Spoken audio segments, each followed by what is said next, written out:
ਧੰਨ ਵਾਹਿਗੁਰੂ ਸਾਹਿਬ ਜੀ। 12 ਮਹਾ ਮਾਝ ਮਹੱਲਾ ਪੰਜਵਾ।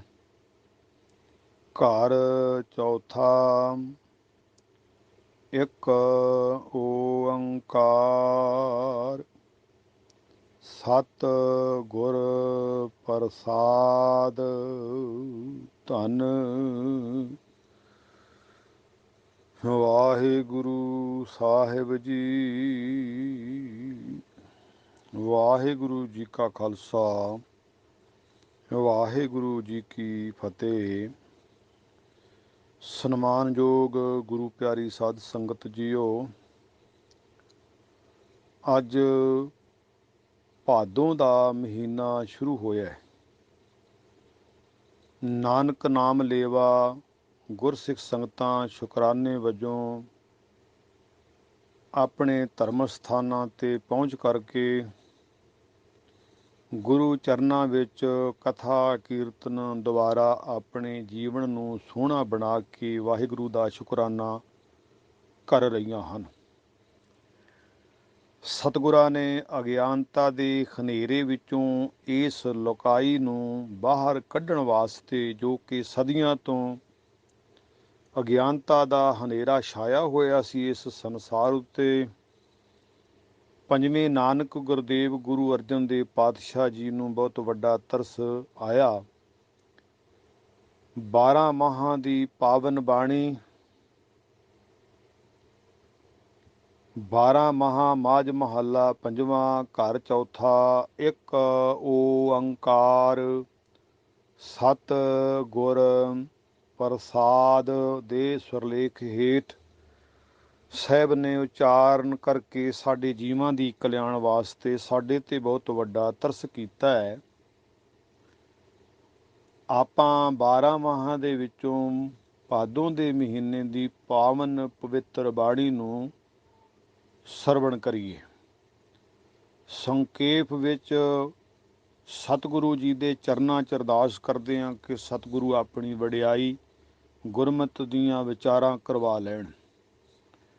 ਧੰਨ ਵਾਹਿਗੁਰੂ ਸਾਹਿਬ ਜੀ। ਭਾਦੋਏ ਭਰਮ ਭੁਲਾਣੀਆਂ, ਦੂਜੈ ਲੱਗਾ ਹੇਤ। ਲੱਖ ਸਿਗਾਰ ਬਣਾਇਆ, ਕਾਰਜ ਨਾਹੀ ਕੇਤ। ਜਿਤ ਦਿਨ ਦੇਹ ਬਿਨਸਸੀ, ਤਿਤ ਵੇਲੇ ਕਹਿਸਨ ਪ੍ਰੇਤ। ਪਕੜ ਚਲਾਇਨ ਦੂਤ ਜਮ, ਕਿਸੈ ਨਾ ਦੇਨੀ ਭੇਤ। ਛੱਡ ਖੜੋਤੇ ਖਿਨੈ ਮਾਹੇ, ਜਿਨ ਸਿਉ ਲੱਗਾ ਹੇਤ। ਹੱਥ ਮਰੋੜੈ ਤਨ ਕਪੇ, ਸਿਆਹੋ ਹੋਵਾ ਸੇਤ। ਜਿਹਾ ਬੀਜੈ ਸੋ ਲੁਣੈ, ਕਰਮਾ ਸੰਧੜਾ ਖੇਤ। ਨਾਨਕ ਪ੍ਰਭ ਸਰਣਾਗਤੀ, ਚਰਨ ਬੋਹਿਥ ਪ੍ਰਭ ਦੇਤ। ਸੇ ਭਾਦੋਏ ਨਰਕ ਨਾ ਪਾਈਐ, ਗੁਰ ਰਖਣ ਵਾਲਾ ਹੇਤ। ਵਾਹਿਗੁਰੂ ਜੀ ਕਾ ਖਾਲਸਾ, ਵਾਹਿਗੁਰੂ ਜੀ ਕੀ ਫਤਿਹ। ਧੰਨ ਧੰਨ ਸਾਹਿਬ ਸ੍ਰੀ ਗੁਰੂ ਗ੍ਰੰਥ ਸਾਹਿਬ ਜੀ ਦਾ ਕੋਟਾਨ ਕੋਟ ਸ਼ੁਕਰਾਨਾ ਹੈ, ਜਿਸ ਦੀ ਪਾਵਨ ਹਜ਼ੂਰੀ ਵਿੱਚ ਬੈਠ ਕੇ ਆਪਾਂ ਅੱਜ ਇਸ ਭਾਦੋਂ ਦੇ ਮਹੀਨੇ ਦੇ ਸੰਬੰਧ ਵਿੱਚ ਪਾਵਨ ਪਵਿੱਤਰ ਸਤਿਗੁਰਾਂ ਦੇ ਪਾਵਨ ਬੋਲਾਂ ਨੂੰ ਸਰਵਣ ਕੀਤਾ ਹੈ। ਸਾਹਿਬਾਂ ਨੇ ਸਾਨੂੰ ਆਪਣੇ ਪਿਆਰੇ ਉਪਦੇਸ਼ ਦੁਆਰਾ ਸਮਝਾਇਆ ਹੈ ਕਿ ਇਹ ਜੀਵ ਰੂਪ ਇਸਤਰੀ, ਧਿਆਨ ਦੇ ਆਪਣੇ ਜੀਵਨ ਵਾਲੇ ਬੰਨੇ, ਜੋ ਕਿ ਪ੍ਰਭੂ ਪਰਮਾਤਮਾ ਵਾਹਿਗੁਰੂ ਸਾਡੇ ਸਾਰਿਆਂ ਦੇ ਸਿਰ ਦਾ ਸਾਈਂ ਹੈ।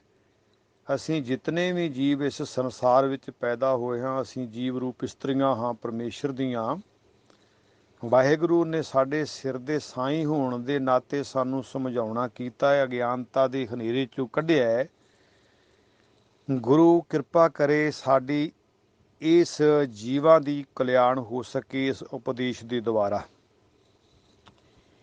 ਪਾਤਸ਼ਾਹ ਜੀ ਨੇ ਭਾਦੋ ਮਹੀਨੇ ਦੇ ਦੁਆਰਾ ਸਾਨੂੰ ਭਾਦੋਏ ਭਰਮ ਭੁਲਾੜੀਆਂ, ਭਰਮ ਭੁਲਾੜੀਆਂ, ਭਰਮ ਦੇ ਵਿੱਚ ਪਏ ਹੋਏ ਸੰਸਾਰ ਦੇ ਜੀਵਾਂ ਨੂੰ ਇੱਕ ਸਾਂਝਾ ਉਪਦੇਸ਼ ਦਿੱਤਾ ਹੈ ਕਿ ਜਿਹੜੀ ਪਹਿਲੀ ਗੱਲ ਇਸ ਜੀਵਨ ਦੇ ਵਿੱਚ ਸ਼ੁਰੂ ਹੋਈ, ਇਸ ਜੀਵ ਜਿਹੜਾ ਆ ਇਹ ਅਗਿਆਨਤਾ ਦੇ ਹਨੇਰੇ ਵਿੱਚ ਘਿਰ ਕਿਵੇਂ ਗਿਆ, ਕਿਉਂਕਿ ਇਹਨੇ ਪਰਮੇਸ਼ਰ ਦਾ ਲੜ ਛੱਡ ਦਿੱਤਾ। ਇਹਨੂੰ ਅਗਿਆਨਤਾ ਦਾ ਹਨੇਰਾ ਚੰਗਾ ਲੱਗਾ, ਇਹ ਅਗਿਆਨਤਾ ਦੇ ਹਨੇਰੇ ਦਾ ਹਿੱਤੂ ਬਣ ਗਿਆ, ਉਧਰ ਇਹਨੇ ਧਿਆਨ ਜ਼ਿਆਦਾ ਦਿੱਤਾ। ਦੂਜੇ ਲੱਗਾ ਖੇਤ, ਅਸਲੀ ਪ੍ਰਕਿਰਤੀ ਦੀ ਸਰਬ ਸਮਰੱਥਾ ਅਸਲੀਅਤ ਦਿਸਣ ਲੱਗ ਪੈਂਦੀ ਹੈ ਉਸ ਮਨੁੱਖ ਨੂੰ, ਜੋ ਮਨੁੱਖ ਆਪਣੇ ਅਕੀਦੇ ਧਰਮ ਦੇ ਨਾਲ ਜੁੜਿਆ ਰਹਿੰਦਾ ਹੈ, ਪਰ ਇਹ ਟੁੱਟ ਗਿਆ, ਇਹ ਭੁਲੇਖੇ ਵਿੱਚ ਪੈ ਗਿਆ, ਇਹ ਦੂਸਰੇ ਹੇਤ ਵਿੱਚ ਲੱਗ ਗਿਆ। ਪਹਿਲਾ ਬਚਨ ਪਾਤਸ਼ਾਹ ਜੀ ਨੇ ਕੀਤਾ ਹੈ, ਉਸ ਤੋਂ ਦੂਸਰਾ ਬਚਨ ਮਾਲਕ ਸਾਡੇ ਸਿਰ ਦਾ ਸਾਈਂ ਸਾਨੂੰ ਅਗਿਆਨਤਾ ਦੇ ਵਿੱਚ ਫਸਿਆਂ ਨੂੰ ਬਾਹਰ ਕੱਢਣ ਵਾਸਤੇ ਬਚਨ ਕਰਦੇ ਨੇ। ਲੱਖ ਸ਼ਿਗਾਰ ਬਣਾਇਆ ਕਾਰਜ ਨਾਹੀਂ ਕੇਤ। ਅਗਿਆਨਤਾ ਵਿੱਚ ਫਸੀਏ ਜੀਵ ਰੂਪ ਇਸਤਰੀ ਆਪਣੀ ਸ਼ਖਸੀਅਤ ਦਾ ਹਵਾਲਾ ਦੇਣ ਲੱਗ ਜਾਂਦੀ ਹੈ ਕਿ ਮੈਂ ਵੀ ਧਾਰਮਿਕ ਹਾਂ ਤੇ ਮੈਂ ਵੀ ਪਰਮੇਸ਼ਰ ਦੀ ਬੰਦਗੀ ਵਿੱਚ ਜੁੜੀ ਹੋਈ ਹਾਂ, ਭਾਵ ਕਿ ਜੁੜੇ ਹੋਏ ਹਾਂ। ਅਸੀਂ ਤਰ੍ਹਾਂ ਤਰ੍ਹਾਂ ਦੇ ਭੇਖ ਧਾਰਨ ਕਰਦੇ ਹਾਂ, ਹੁੰਦੇ ਅਗਿਆਨਤਾ ਦੇ ਹਨੇਰੇ ਵਿੱਚ ਹਾਂ। ਸਾਡੇ ਜੀਵਨ ਦੇ ਕਾਰਜ ਦੀ ਸੰਪੂਰਨਤਾ ਦੀ ਪ੍ਰਾਪਤੀ ਇਸ ਕਰਕੇ ਨਹੀਂ ਹੁੰਦੀ ਕਿਉਂਕਿ ਸਾਡੇ ਜੀਵਨ ਵਿੱਚ ਹਨੇਰਾ ਹੈ। ਲੱਖ ਸ਼ਿਗਾਰ ਬਣਾਇਆ ਕਾਰਜ ਨਾਹੀਂ ਕੇਤ, ਜਿਹੜਾ ਜੀਵਨ ਦਾ ਕਾਰਜ ਸੀ ਉਹ ਰਾਸ ਨਹੀਂ ਆਇਆ। ਤੀਸਰੇ ਬਚਨ ਵਿੱਚ ਮੇਰੇ ਮਾਲਕ ਉਪਦੇਸ਼ ਦਿੰਦੇ ਨੇ, ਐਸਾ ਅਗਿਆਨੀ ਜੀਵ ਪਰਮਾਤਮਾ ਨੂੰ ਛੱਡ ਕੇ ਹੋਰ ਸੰਸਾਰ ਦੇ ਲੋਕਾਂ ਨਾਲ ਮੋਹ ਪਾ ਲੈਂਦਾ ਹੈ, ਹੋਰ ਲੋਕਾਂ ਦੇ ਨਾਲ ਮੋਹ ਪਾ ਲੈਂਦਾ ਹੈ। ਜਿਤ ਦਿਨ ਦੇ ਬਿਨਸਸੀ ਤਿਤ ਵੇਲੇ ਕੈਸਨ ਪ੍ਰੇਤ, ਜਿਨ੍ਹਾਂ ਦੇ ਨਾਲ ਇਹਨੇ ਮੋਹ ਪਾ ਕੇ ਆਪਣੀ ਜ਼ਿੰਦਗੀ ਦਾ ਅਸਲੀ ਸਮਾਂ ਗਵਾ ਲਿਆ ਹੁੰਦਾ ਹੈ, ਉਹਨਾਂ ਤੋਂ ਇਹ ਪ੍ਰੇਤ ਹੋਣ ਦਾ ਨਾਮ ਸੁਣਦਾ ਹੈ। ਕਿਉਂਕਿ ਪਾਤਸ਼ਾਹ ਜੀ ਦੇ ਬਚਨ ਨੇ, ਜਿਤ ਦਿਨ ਦੇ ਬਿਨਸਸੀ ਤਿਤ ਵੇਲੇ ਕੈਸਨ ਪ੍ਰੇਤ, ਜਿਨ੍ਹਾਂ ਨੂੰ ਆਪਣਾ ਕਿਹਾ ਹੁੰਦਾ ਹੈ ਨਾ ਇਸ ਜੀਵ ਨੇ, ਉਹ ਫਿਰ ਜਦੋਂ ਮਰ ਜਾਂਦਾ, ਇਹਦੀ ਮੌਤ ਹੋ ਜਾਂਦੀ ਹੈ, ਤਾਂ ਉਹੀ ਲੋਕ ਫਿਰ ਇਸ ਨੂੰ ਪ੍ਰੇਤ ਦਾ ਦਰਜਾ ਦੇ ਦਿੰਦੇ ਨੇ। ਚੌਥੇ ਬਚਨ ਦੇ ਵਿੱਚ ਮੇਰੇ ਮਾਲਕ ਨੇ ਬਚਨ ਕੀਤਾ ਹੈ, ਪਕੜ ਚਲਾਇਨ ਦੂਤ ਜਮ, ਕਿਸੇ ਨਾ ਦੇਣੀ ਭੇਤ, ਉਹ ਕਿਸੇ ਨੂੰ ਦੱਸਦੇ ਹੀ ਨਹੀਂ ਵੀ ਉਸ ਦੀ ਆਤਮਾ ਜਮਦੂਤ ਕਿੱਥੇ ਕੱਢ ਕੇ ਲੈ ਜਾਂਦੇ ਨੇ, ਉਸ ਨੂੰ ਕੀ ਦਿੰਦੇ ਨੇ, ਮੌਤ ਦਿੰਦੇ ਨੇ। ਆਤਮਾ ਕਿਸੇ ਅਣਜਾਣੀ ਦੁਨੀਆ ਵਿੱਚ ਪਹੁੰਚਾ ਦਿੰਦੇ ਨੇ, ਪੁੱਜ ਜਾਂਦੀ ਆ, ਕਿਉਂਕਿ ਉਸ ਮਰਨ ਵਾਲੇ ਮਨੁੱਖ ਨੇ ਕਦੇ ਆਪਣੇ ਬਾਰੇ ਨਹੀਂ ਸੋਚਿਆ। ਉਹ ਹੋਰ ਆਂਢ ਗੁਆਂਢ, ਆਪਣੇ ਧੀਆਂ ਪੁੱਤਾਂ ਪਰਿਵਾਰਾਂ ਵਿੱਚ ਹੀ ਰੁੱਝਾ ਜ਼ਿੰਦਗੀ ਦਾ ਅਸਲੀ ਸਮਾਂ ਜਿਹੜਾ ਹੈ ਉਹ ਗਵਾ ਦਿੰਦਾ ਹੈ। ਪਕੜ ਚਲਾਇਨ ਦੂਤ ਜਮ, ਕਿਸੇ ਨਾ ਦੇਣੀ ਭੇਤ। ਜਿਸ ਨੂੰ ਵੀ ਅੱਜ ਤੱਕ ਮੌਤ ਆਈ ਆ, ਉਹਨੂੰ ਮਾਰਨ ਵਾਲੇ ਜਮਦੂਤਾਂ ਨੇ ਆਪਣਾ ਭੇਦ ਨਹੀਂ ਦਿੱਤਾ। ਪੰਜਵੇਂ ਬਚਨ ਦੇ ਵਿੱਚ ਮੇਰੇ ਮਾਲਕ ਕੁਝ ਬਚਨ ਕਰਦੇ ਨੇ ਸਾਨੂੰ ਅਗਿਆਨਤਾ ਦੇ ਖੂਹ ਹਨੇਰੇ ਵਿੱਚੋਂ ਕੱਢਣ ਵਾਸਤੇ। ਜਿਨ੍ਹਾਂ ਸੰਬੰਧੀਆਂ ਦੀ ਖਾਤਰ ਅਗਿਆਨੀ ਜੀਵ ਤੂੰ ਸਭ ਕੁਝ ਕਰਦਾ ਰਹੇ ਹੋ ਤੇ ਪਰਮਾਤਮਾ ਨੂੰ ਭੁੱਲ ਗਏ ਹੋ, ਉਹ ਸੰਬੰਧੀ ਤੈਨੂੰ ਤਤਕਾਲ ਉਸੇ ਵੇਲੇ ਮਰੇ ਦਾ ਨਾਂ ਦੇ ਕੇ ਪਿੱਛੇ ਹਟ ਜਾਂਦੇ ਨੇ। ਛੱਡ ਖੜੋਤਾ ਖਿਨੇ ਮਾਹੇ ਜਿਨ ਸਿਉ ਲੱਗਾ ਖੇਤ। ਅਗਿਆਨੀ ਪੁਰਸ਼ ਨੂੰ, ਰੱਬ ਤੋਂ ਟੁੱਟੇ ਹੋਏ ਨੂੰ, ਮੂਰਖ ਨੂੰ, ਜਿਹਨੇ ਕਦੇ ਪਰਮਾਤਮਾ ਦੀ ਗੱਲ ਸੁਣੀ ਨਹੀਂ ਕਰਨੀ ਤਾਂ ਕੀ ਆ, ਐਸੇ ਮਨੁੱਖਾਂ ਨੂੰ ਸਾਨੂੰ ਗੁਰੂ ਜੀ ਆਪਣੇ ਵੱਲੋਂ ਦ੍ਰਿੜ ਵਿਸ਼ਵਾਸ ਦਿਵਾਉਂਦੇ ਨੇ ਕਿ ਤੂੰ ਜਾਗ। ਛੇਵੇਂ ਬਚਨ ਵਿੱਚ ਮੇਰੇ ਮਾਲਕ ਜੀ ਕਹਿੰਦੇ ਨੇ, ਹੱਥ ਮਰੋੜੈ ਤਨ ਕਪੇ, ਸਿਆਹੋ ਹੋਵਾ ਸੇਤ। ਹੇ ਗਿਆਨੀ ਪੁਰਸ਼ ਧਿਆਨ ਦੇ ਨਾਲ ਸੁਣ, ਅੱਜ ਤੱਕ ਜਿਤਨੇ ਵੀ ਸੰਸਾਰ ਦੇ ਅੰਦਰ ਦੁਨੀਆ ਨੂੰ ਅਲਵਿਦਾ ਕਹਿ ਕੇ ਤੁਰ ਗਏ ਨੇ, ਤੂੰ ਉਹਨਾਂ ਦੀ ਹਾਲਾਤ ਵੇਖਦਾ ਹੈ। ਉਹਨਾਂ ਦਾ ਜਿਉਂਦਿਆਂ ਦਾ ਰੂਪ ਕੁਝ ਹੋਰ ਹੁੰਦਾ ਤੇ ਮਰਨ ਤੋਂ ਬਾਅਦ ਉਹਨਾਂ ਦਾ ਰੂਪ ਬਦਲ ਜਾਂਦਾ। ਹੱਥ ਮਰੋੜੈ ਤਨ ਕੱਪੇ ਸਿਆਹੋ ਹੋਵਾ ਸੇਤ। ਆਦ ਅੰਤ ਤੱਕ ਇਹ ਮਨੁੱਖ ਤੂੰ ਜੀਵਨ ਦਾ ਰੰਗ ਬਦਲਿਆ। ਬਚਪਨ ਸੀ, ਜਵਾਨੀ ਸੀ ਤੇ ਬੁਢੇਪਾ ਸੀ, ਪਰ ਮੌਤ ਦੇ ਸਮੇਂ ਤੈਨੂੰ ਮੌਤ ਦਾ ਨਾਂ ਦਿੱਤਾ ਗਿਆ। ਉਦੋਂ ਤੂੰ ਮੌਤ ਦਾ ਬੁਰਕਾ ਪਾਇਆ ਤੇ ਆਪਣਾ ਰੰਗ ਬਦਲ ਗਿਆ ਤੇਰਾ। ਹੱਥ ਮਰੋੜਾ ਹੈ ਤਨ ਕਪੇ ਸਿਆਹੋ ਹੋਵਾ ਸੇਤ। ਤੈਨੂੰ ਕੀ ਮਿਲਿਆ? ਤੈਨੂੰ ਮੌਤ ਮਿਲੀ। ਮੌਤ ਦੇ ਦਰਸ਼ਨ ਹੁੰਦਿਆਂ ਹੀ ਤੇਰੇ ਹੱਥ ਮਰੋੜੇ ਗਏ, ਸਰੀਰ ਕੰਬਣ ਲੱਗ ਗਿਆ ਤੇ ਤੈਨੂੰ ਮੌਤ ਨੇ ਆਣ ਕੇ ਆਪਣੀ ਫੰਦੀ ਦੇ ਵਿੱਚ ਵਲੇਟ ਲਿਆ। ਪਰ ਗਿਆਨੀ ਪੁਰਸ਼ ਮੌਤ ਤੋਂ ਡਰਦਾ ਨਹੀਂ, ਉਹਨੇ ਆਪਣੀ ਮੌਤ ਦਾ ਸਮਾਂ ਸੰਭਾਲਿਆ ਹੁੰਦਾ ਹੈ। ਆਪਣੇ ਘੇਰੇ ਬੰਨੇ ਤਾਤੀ ਵਾਉ ਨਾ ਲੱਗੇ, ਪਾਰ ਬ੍ਰਹਮ ਸਰਨਾਈ।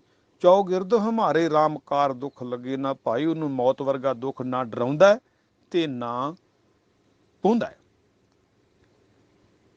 ਸਤਵੇਂ ਬਚਨ ਦੇ ਵਿੱਚ ਮੇਰੇ ਮਾਲਕ ਜੀ ਗੱਲ ਕਹਿੰਦੇ ਨੇ ਕਿ ਅਸਲ ਗੱਲ ਇਹ ਹੈ ਕਿ ਇਹ ਸੰਸਾਰ ਵਿੱਚ ਜਦੋਂ ਦਾ ਇਹ ਮਨੁੱਖ ਪੈਦਾ ਹੋਇਆ ਹੈ, ਇਹਨੇ ਆਪਣੇ ਜੀਵਨ ਨੂੰ ਸਾਧਨਾ ਕਰਮ ਕਾਂਡਾਂ ਵਿੱਚ ਪਾ ਕੇ ਹੰਢਾਇਆ ਹੈ।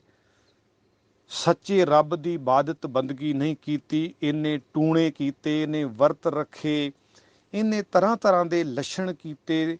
ਅਗਿਆਨਤਾ ਦੇ ਹਨੇਰੇ ਵਿੱਚ ਘਿਰੇ ਹੋਏ ਨੇ। ਆਪਣੇ ਦਸਾਂ ਨੌਵਾਂ ਦੀ ਕਮਾਈ ਵੀ ਅਜਾਈ ਗਵਾ ਦਿੱਤੀ। ਉਹਨਾਂ ਪਖੰਡੀਆਂ ਦੇ ਚਰਨਾਂ ਵਿੱਚ ਸਿਰ ਨਵਾ ਕੇ ਸਭ ਕੁਝ ਅਰਪਣ ਕਰਤਾ ਕਿ ਸਾਡਾ ਪਾਰ ਉਤਾਰਾ ਹੋਵੇ, ਪਰ ਇਹ ਮੌਤ ਤੋਂ ਫਿਰ ਵੀ ਨਾ ਬਚ ਸਕਿਆ। ਮੌਤ ਦੇ ਆਉਣ ਤੋਂ ਪਹਿਲਾਂ ਇਹਨੇ ਆਪਣੇ ਜੀਵਨ ਨੂੰ ਸੋਹਣਾ ਨਾ ਬਣਾਇਆ। ਇਸ ਲਈ ਮਾਇਆ ਦੇ ਪਿਆਰ ਵਿੱਚ ਸਰਬੰਧੀ ਅਧੀਨਾ ਹੋ ਕੇ ਐਸੇ ਕਰਮ ਕਰਦਾ ਰਿਹਾ। ਪ੍ਰਤੀ ਕਰਮ ਪੈਦਾ ਕਰਕੇ ਇਸਨੇ ਜੀਵਨ ਨੂੰ ਭੈਦਾਇਕ ਬਣਾ ਲਿਆ। ਭੈ ਵਿੱਚ ਰਹਿਣ ਲੱਗ ਗਿਆ ਨਾ ਕਿ ਮੈਨੂੰ ਮੌਤ ਕਿਤੇ ਖਾ ਨਾ ਜਾਵੇ, ਮੈਂ ਕਿਸੇ ਸੰਤ ਦੇ, ਕਿਸੇ ਬਾਬੇ ਦੇ, ਕਿਸੇ ਹੋਰ ਦੇ ਜਾਵਾਂ।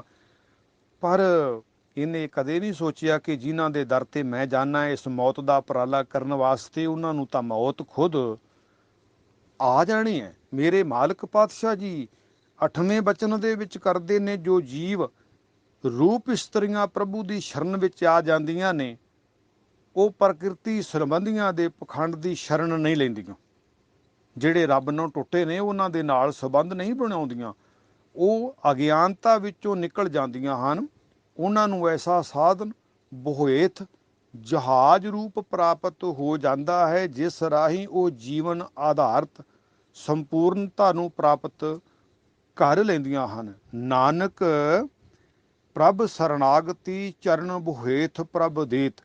ਉਹ ਨਾਮ ਰੂਪੀ ਜਹਾਜ਼ ਤੇ ਚੜ੍ਹ ਕੇ ਆਪਣੇ ਜੀਵਨ ਦਾ ਪਾਰ ਉਤਾਰਾ ਕਰ ਲੈਂਦੀਆਂ ਹਨ। ਜਿਨ੍ਹਾਂ ਨੇ ਨਾਮ ਜਪਿਆ ਹੈ ਉਹਨਾਂ ਨੂੰ ਨਾਮ ਹੀ ਨਾਮ ਰੂਪੀ ਜਹਾਜ਼ ਮਿਲ ਜਾਂਦਾ ਹੈ।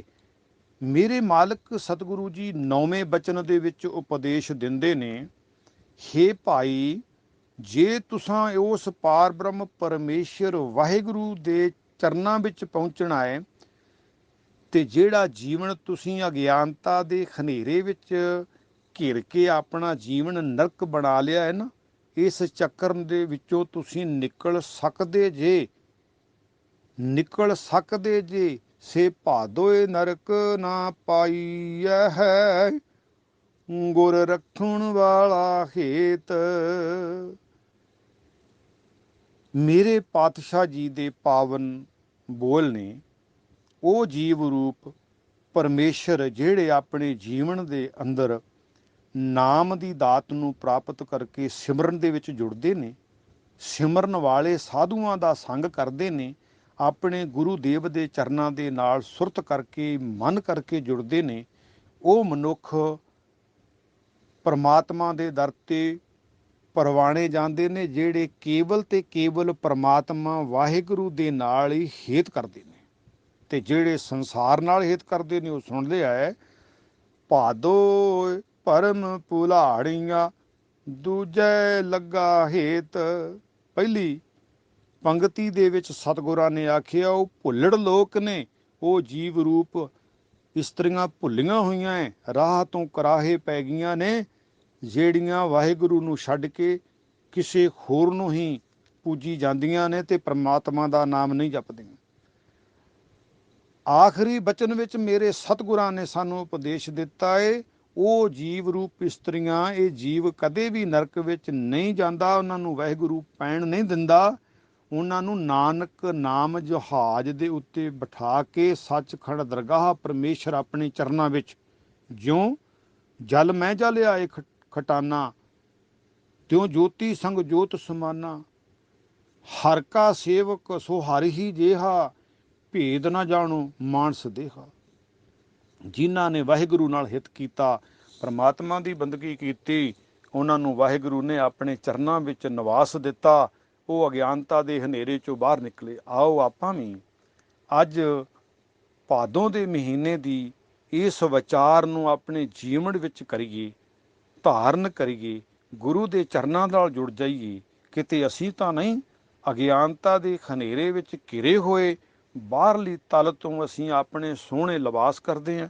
ਕਿਤੇ ਅਸੀਂ ਤਾਂ ਨਹੀਂ ਅਗਿਆਨਤਾ ਦੇ ਹਨੇਰੇ ਵਿੱਚ ਘਿਰ ਕੇ ਇਹੋ ਜਿਹੇ ਕਰਮ ਕਾਂਡ ਕਰਦੇ ਹਾਂ, ਜਿਨ੍ਹਾਂ ਕਰਮ ਕਾਂਡਾਂ ਤੋਂ ਸਤਿਗੁਰੂ ਨੇ ਸਾਨੂੰ ਕੱਢਣ ਵਾਸਤੇ ਸੱਚਾ ਸੁੱਚਾ ਉਪਦੇਸ਼, ਗੁਰਬਾਣੀ ਇਸ ਜੱਗ ਮੈਂ ਚਾਨਣ ਦੀ ਦਾਤ ਬਖਸ਼ ਕੇ ਬਚਾਉਣ ਦੀ ਕੋਸ਼ਿਸ਼ ਕੀਤੀ ਆ। ਕਿਤੇ ਅਸੀਂ ਐਸੇ ਨਾਮ ਪਦਾਰਥ ਤੋਂ ਜੇ ਆਪਣੇ ਜੀਵਨ ਨੂੰ ਵਾਂਝਿਆ ਰੱਖਿਆ ਤੇ ਗੁਰੂ ਅੱਗੇ ਅਰਦਾਸ ਕਰਕੇ ਮਾਫੀ ਮੰਗ ਲਈਏ ਤੇ ਗੁਰੂ ਤੋਂ ਗੁਰੂ ਦਾ ਨਾਮ ਮੰਗੀਏ। ਆਪਣੀ ਕੀਤੀ ਹੋਈ ਕਿਰਤ ਨੂੰ ਅਜਾਈ ਨਾ ਗਵਾਈਏ। ਆਪਣਾ ਜੀਵਨ ਵੀ ਗਵਾਚ ਰਿਹਾ ਹੈ ਤੇ ਆਪਣੀ ਦਸਾਂ ਨੌਵਾਂ ਦੀ ਕਮਾਈ ਵੀ ਗਵਾਚ ਰਹੀ ਹੈ। ਦੋਨਾਂ ਨੂੰ ਬਚਾਈਏ ਤੇ ਗੁਰੂ ਗੁਰੂ ਜਪ ਕੇ ਆਪਣੇ ਸੋਹਣੇ ਸਤਿਗੁਰੂ ਦੇ ਚਰਨਾਂ ਨਾਲ ਜੁੜ ਜਾਈਏ। ਬੇਅੰਤ ਭੁੱਲਾਂ ਦੀ ਮੁਆਫੀ। ਸਮੂਹ ਸੰਗਤਾਂ ਨੂੰ ਇਸ ਮਹੀਨੇ ਦੀਆਂ ਲੱਖ ਲੱਖ ਮੁਬਾਰਕਾਂ, ਵਧਾਈਆਂ। ਪਿਛਲਾ ਮਹੀਨਾ ਸੁੱਖ ਨਾਲ ਲੰਘਿਆ ਹੈ। ਅਰਦਾਸ ਕਰਦੇ ਇਹ ਮਹੀਨਾ ਵੀ ਸਾਡਾ ਸਤਿਗੁਰੂ ਜੀ ਦੀ ਨਾਮ ਬੰਦਗੀ ਦੁਆਰਾ, ਸਿਮਰਨ ਦੁਆਰਾ ਸੰਪੂਰਨ ਹੋਵੇ। ਸਾਡੇ ਜੀਵਨ ਵਿੱਚ ਨਾਮ ਦੀਆਂ ਬਰਕਤਾਂ ਪੈ ਜਾਣ ਤੇ ਅਸੀਂ ਦੁੱਖਾਂ ਕਲੇਸ਼ਾਂ ਤੋਂ, ਆਉਣ ਵਾਲੇ ਬੁਰੇ ਸਮੇਂ ਤੋਂ ਬਚ ਜਾਈਏ। ਅਰਦਾਸ ਕਰੀਏ, ਗੁਰੂ ਕਿਰਪਾ ਕਰੇ। ਵਾਹਿਗੁਰੂ ਜੀ ਕਾ ਖਾਲਸਾ, ਵਾਹਿਗੁਰੂ ਜੀ ਕੀ ਫਤਿਹ।